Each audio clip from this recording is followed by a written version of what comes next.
জনগণকে ক্ষমতার কেন্দ্র বানাতে হলে সংবিধানের বদল দরকার।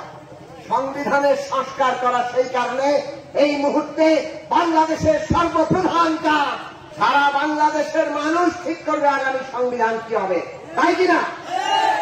একদল বলেন সংস্কার লাগবে, নির্বাচন পরে হলেও চলবে। আরেক দল নির্বাচনের কথা বলছেন, কিন্তু মনে হচ্ছে যেন সরকার খুব জরুরি বিষয় নয়। একটা সেনাবাহিনী মানুষ খুলে নেমেছিল একটা জাতি, একটা জনগোষ্ঠীকে দাবিয়ে রাখার জন্য। সেই পাকিস্তানি সেনাবাহিনীকে পরাজিত করে আমরা বাংলাদেশ রাষ্ট্র প্রতিষ্ঠা করেছি। আমাদের পূর্ব প্রজন্মের মানুষ এখানে অনেকেই আছেন, সেই লড়াইয়ে অংশ নিয়েছেন, সাহায্য করেছেন। সকলের রাষ্ট্রত্যাগের উপরে একটা রাষ্ট্র পতন হয়েছে। সেই রাষ্ট্র যেন তেন ব্যাপার নয়, যুদ্ধ করা রাষ্ট্র, এবং সেই যুদ্ধের মধ্যে ঘোষণা দেওয়া হয়েছে রাষ্ট্র কি করবে। খুব কম দেশেই এইভাবে ঘোষণা দিয়ে রাষ্ট্রের উদ্দেশ্য লক্ষ্য পরিষ্কার করা হয়েছে। আমাদের যুদ্ধের মধ্যেই একটা ঘোষণা এসছে, এই বাংলাদেশ রাষ্ট্র তার নাগরিকদের জন্য সাম্য, মানবিক মর্যাদা, সামাজিক ন্যায় বিচার প্রতিষ্ঠা করবে। মানে সবার জন্য সুযোগের সমতা থাকবে। সকল মানুষ, যে ধর্মের হোক না কেন, যে জাতির হোক না কেন, যে লিঙ্গীয় পরিচয় হোক, নারী পুরুষ কিংবা অন্য লিঙ্গীয় পরিচয়, সবাই সমান মর্যাদা পাবে, সবাই ন্যায় বিচার পাবে। এইটা ছিল রাষ্ট্রের উদ্দেশ্য লক্ষ্য। 53 বছরে পেয়েছেন? এইটা কেউ বুকে হাত দিয়ে বলতে পারবে না যে আমরা সাম্য, মানবিক মর্যাদা, সামাজিক ন্যায় বিচার পেয়েছি। চিরস্থায়ী বন্দোবস্ত, আজীবন ক্ষমতায় থাকবে। প্রথমে বললো 2021, তারপর বললো 2041। নির্বাচনকে কি বানালো? 14 সালে নির্বাচনের দিনের আগেই, এক সপ্তাহ আগে 153 জন বিনা ভোটে, বিনা প্রতিদ্বন্দ্বিতায় নির্বাচিত করতে, মানে সরকার গঠন করে ফেলবে। তো এই নির্বাচনের আর কি দরকার? 18 সালে সবাইকে ডেকে এনে বললেন আমি সুষ্ঠু নির্বাচন দেব। তারপরে এটা হলো মধ্যরাতের ভোট ডাকাতের নির্বাচন। এরপরে বিরোধী দল কেউ নির্বাচনে অংশ নেবে না, তারা সরকারের পদত্যাগ চাইল এবং দেশে রাষ্ট্র ব্যবস্থার সংস্কার করে একটা সমাধানের পথ হাজির করল।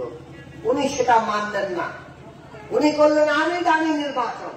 আগামী দিনে জনগণকে ক্ষমতার কেন্দ্র বানাতে হলে সংবিধানের বদল দরকার। সংবিধানের সংস্কার করা সেই কারণে এই মুহূর্তে বাংলাদেশের সর্বপ্রধান কাজ। তো সেই কাজ করতে হলে জনগণের অংশগ্রহণ লাগবে না? নাকি কতিপয় লোক বসে সংবিধান বদলায় ফেলতে পারবে? সারা বাংলাদেশের মানুষ ঠিক করবে আগামী সংবিধান কি হবে, তাই কিনা? তাহলে তো একটা নির্বাচনও লাগবে। কাজে আমাদের সংস্কার লাগবে। আর সংস্কারকে যদি পূর্ণরূপ দিতে হয়, সংবিধান বদলে এই দেশের নতুন বন্দোবস্ত তৈরি করতে হয়, তাহলে একটা নির্বাচনও লাগবে। আমরা আজকাল দেখতে পাচ্ছি অনেকেই সংস্কার আর নির্বাচনকে দুইটা মুখোমুখি দাঁড় করিয়ে ফেলেছেন। একদল বলেন সংস্কার লাগবে, নির্বাচন পরে হলেও চলবে। আরেক দল নির্বাচনের কথা বলছেন, কিন্তু মনে হচ্ছে যেন সরকার খুব জরুরি বিষয় নয়। দুইটার কোনটাই কিন্তু জনগণের আকাঙ্ক্ষা নয়। জনগণের আকাঙ্ক্ষা সংস্কার, নির্বাচন একসাথে চলবে। সংস্কারও চাই, নির্বাচনও চাই, যাতে করে আমরা নতুন রাজনৈতিক বন্দোবস্ত পেতে পারি।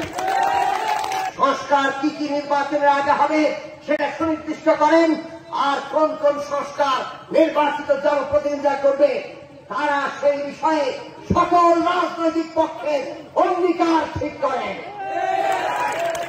নির্বাচনের আগেই আমরা সবার অঙ্গীকার চাই। নির্বাচিত সংসদ কোন কোন বিষয়ে আগামী দিনে সংস্কার করবে, আগে ঠিক না করলে পরে কিন্তু উল্টায় যেতে পারে। তাই এইবার ভোট দেওয়ার আগে আমাদেরকে ঠিক করতে হবে কি কি সংস্কার আগামী দিনে হবে, তার নির্বাচনের আগেই আমরা ঠিক করতে চাই। এইভাবেই আমরা বাংলাদেশে একটা নতুন রাজনৈতিক ব্যবস্থা পেতে পারি। আর সেই নতুন রাজনৈতিক ব্যবস্থা তৈরির জন্য সদা প্রহরীর ভূমিকায় থাকতে হবে।